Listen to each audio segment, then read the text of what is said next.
So Kevin Durant can just focus on winning gold, and this is what he has done since signing a 5-year extension in July of 2010 to stay with the Thunder. He won an MVP, 3 scoring titles, a 6-time All-Star, and he has been absolutely Hall of Fame magnificent for the Oklahoma City Thunder. Now, KD has reportedly narrowed his options to 6 teams: the Thunder, the Warriors, the Spurs, the Clippers, the Celtics, and the Heat. Now, in the summer of 2010, when he signed that contract extension, he announced it in a very low-key way on Twitter. But this time around, he will at least explore other options, Smitty. Why do you think his mindset is different this time around? Well, I think for him is he's done everything. You said it. We get a chance to see his resume. I think now is for him is the best chance for pretty much the prime of his career, the next deal. Obviously, it'll still be fantastic, still to be a great player even after this deal. But this is the deal right now, and the next team that he feels he wants to be at.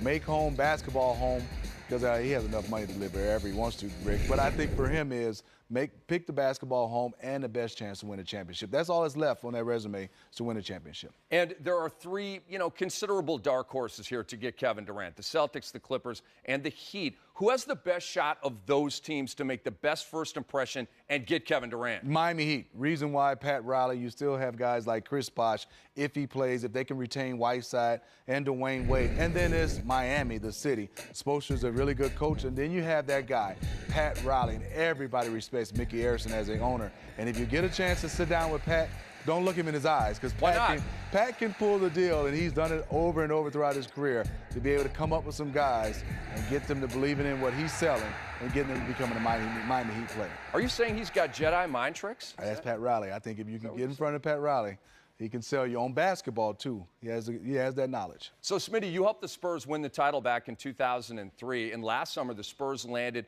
the top free agent, LaMarcus Aldridge. Can they do it again with KD? Well, I think they can. I think what's enticing is Greg Popovich, obviously, in the San Antonio Spurs, and he played at the University of Texas in Austin.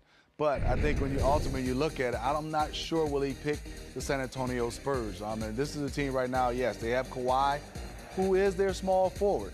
Then you obviously have a LaMarcus Aldridge. Will you move him to the 4? Will you move him to the 5? And LaMarcus Aldridge doesn't like playing the 5. So now I look at it as you have Kevin Durant and Kawhi. One of those guys will have to play the 4 or the 2. So I think this will be a hard sell when you have those two type of guys and those type of players. Interesting. Now, Durant and the Thunder, of course, had a 3-1 lead over the Warriors in the West Finals, but blew it. And we've heard the rumors all season about KD maybe going to the Bay to join forces with Steph, Clay, and Dre. Is that what you see happening here?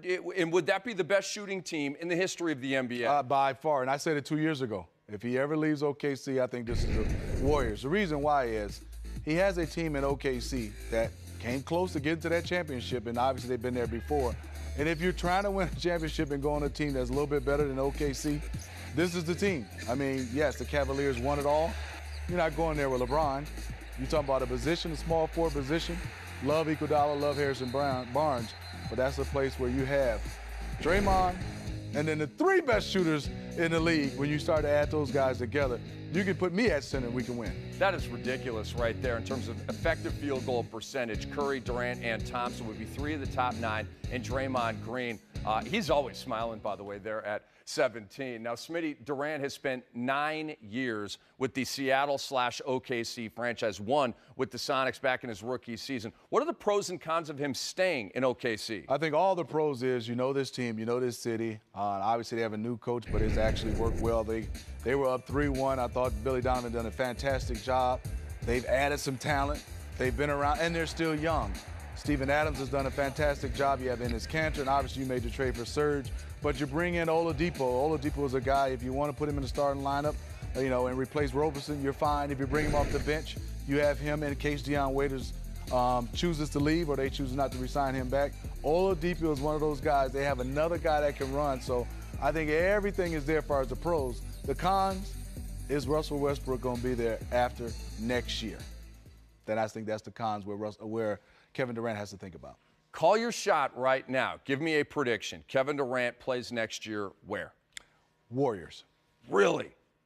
You know, in the Bay, they're, yes, Kevin Durant's coming to town, but at OKC, hey, y'all still got a shot, no doubt about that. KD's going to meet with the Thunder first.